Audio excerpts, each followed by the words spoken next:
الحمد لله رب العالمين والصلاة والسلام على أشرف الأنبياء والمرسلين نبينا محمد وعلى آله وصحبه أجمعين.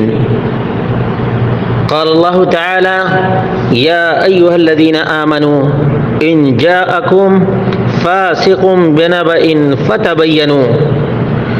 وقال النبي صلى الله عليه وسلم: من كذب علی متعمدا فلیتبوأ مقعده من النار. برادران اسلام، دینی اور ملی بھائیوں، دوستوں اور ساتھیوں، یہ ماہ مبارک رمضان کا مہینہ ہے اور اس مہینے میں بہت سے اچھے کام بھی ہوتے ہیں اور کچھ نبی کے نام پر نبی کی طرف منسوب کر کے غلط روایات بھی بیان کی جاتی ہیں، اور انہی روایات میں سے ایک یہ ہے کہ ایام رمضان کے لیے خاص دعائیں کرتے ہیں، خاص دعائیں، جبکہ اس ماہ مبارک کو 3 دہائیوں میں تقسیم کرتے ہیں۔ پہلا جو عشرہ ہے اس کو رحمت، دوسرا عشرہ مغفرت اور تیسرا عشرہ نجات، عتق من النار۔ کیا اس طرح سے رمضان کے مہینے کو 3 حصوں میں تقسیم کرنا صحیح ہے؟ پہلے اس کا جائزہ لے لیتے ہیں۔ چنانچہ بیان کرنے والے بیان کرتے ہیں کہ وَهُوَ شَهْرٌ أَوَّلُهُ رَحْمَةٌ وَوَسَطُهُ مَغْفِرَةٌ وَآخِرُهُ عِتْقٌ مِّنَ النَّارِ۔ آپ کو معلوم ہونا چاہیے کہ یہ روایت نہایت ہی منکر ہے، ناقابل قبول ہے اور ناقابل استدلال بھی ہے اور ناقابل عمل بھی ہے۔ کیوں؟ اس لیے کہ یہ روایت علی بن زید بن جدعان سے مروی ہے، عن سعید بن المسیب عن سلمان الفارسی قال خطبنا رسول اللہ صلی اللہ علیہ وسلم آخر یوم من شعبان، کہ اللہ کے رسول صلی اللہ علیہ وسلم نے شعبان کے آخری دن یہ خطبہ دیا کہ یہ رمضان کا مہینہ ہے، اس کا پہلا عشرہ رحمت، دوسرا عشرہ مغفرت اور تیسرا جہنم کی آگ سے نجات۔ میرے بھائیوں، یہ نہایت ہی منکر روایت ہے۔ کیوں؟ کیونکہ اس میں علی بن زید بن جدعان ہے، فَإِنَّهُ ضَعِيفٌ كَمَا قَالَ احمد وغیرہ، امام احمد نے اور دیگر ائمہ نے اس کو ضعیف قرار دیا ہے، اور امام ابن خزیمہ نے اس کو روایت کیا ہے اور کہا لا احتج بہ لسوء حفظہ، اس کا حافظہ اتنا برا ہے، اتنا برا ہے کہ یہ ناقابل حجت بن گیا ہے۔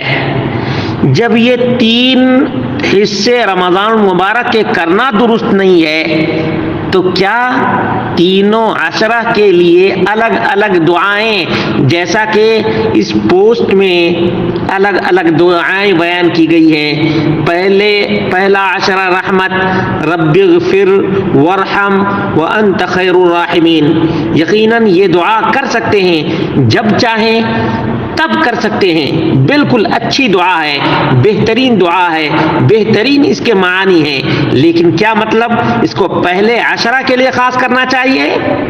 خاص کرنے کے لیے دلیل چاہیے محمد مصطفیٰ سے کہ نبی اکرم صلی اللہ علیہ وسلم نے پہلے عشرے میں یہ دعا کی ہے، اس کی کوئی دلیل نہیں۔ مسلمانوں، اللہ رب العالمین نے تم کو کہا ہے کہ جب بھی تم کو کوئی خبر ملے اس کی تحقیق کر لیا کرو۔ تحقیق نہ کرنے کا نتیجہ ہے کہ ایسی روایتیں ہمارے سماج اور ہمارے معاشرے میں بالکل پھیلی ہوئی ہیں۔ دوسرے عشرہ کی جو دعا بیان کی جاتی ہے وہ جانتے ہیں کون سی؟ استغفر اللہ ربی من کل ذنب واتوب الیہ، یہ دعا بھی بہت اچھی ہے، اس میں کوئی شک نہیں، لیکن کیا رسول اللہ صلی اللہ علیہ وسلم سے دوسرے عشرے میں یہ دعا پڑھنا ثابت ہے؟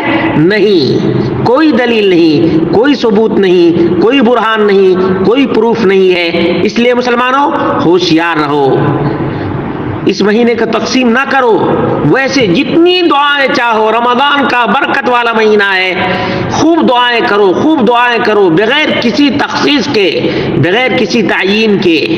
اسی طرح سے تیسرا عشرہ نجات کا، اللہم انک عفو تحب العفو فاعف عنا، بالکل صحیح ہے، دعا کر سکتے ہیں، دعا کریں، اس میں کوئی شک نہیں، لیکن آپ اس کو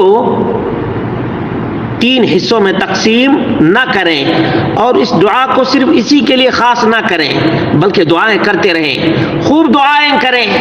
آپ جانتے ہیں کہ اس میں جو تقسیم کی گئی ہے یہ بڑے ہی عیب کی بات ہے، افسوس کی بات ہے کہ اللہ کے رسول صلی اللہ علیہ وسلم نے ان چیزوں کو خاص نہیں کیا، 3 حصوں میں ڈیوائیڈ نہیں کیا، تقسیم نہیں کیا، اور ہم کر رہے ہیں۔ تو کیا ہم اپنے نبی سے آگے نہیں تجاوز کر رہے ہیں؟ اپنے نبی سے اوور نہیں جا رہے ہیں؟ مسلمانوں بات سمجھنے کی کوشش کرو کہ کون سی بات ہمیں نبی کی طرف منسوب کرنا چاہیے اور کس بات کی نسبت اللہ اس کے رسول کی طرف کرنی چاہیے اور کن باتوں کی نہیں کرنی چاہیے۔ یہ بات جاننا بہت ہی ضروری ہے۔ اللہ تبارک و تعالیٰ سے دعا کرتے ہیں کہ اللہ رب العالمین احکم الحاکمین ہم سب کو حق بات عام کرنے کی توفیق عطا فرمائے، سچ بات عام کرنے کی توفیق عطا فرمائے، اور حق بات پر عمل پیرا ہونے کی توفیق عطا فرمائے، حق بات لوگوں میں پھیلانے کی توفیق عطا فرمائے، تاکہ غلط چیزیں ہمارے سماج اور ہمارے معاشرے سے ختم ہو اور اچھی چیزیں لوگوں میں عام ہو جائیں۔ خاص طور سے توحید کی باتیں، توحید کے لیے نبی کریم صلی اللہ علیہ وسلم نے رات دن کوششیں کی، اور اسی طرح سے نبی کریم صلی اللہ علیہ وسلم کی اتباع اور آپ کی پیروی، جس میں نجات ہے، کامیابی ہے، فوز ہے، فلاح ہے۔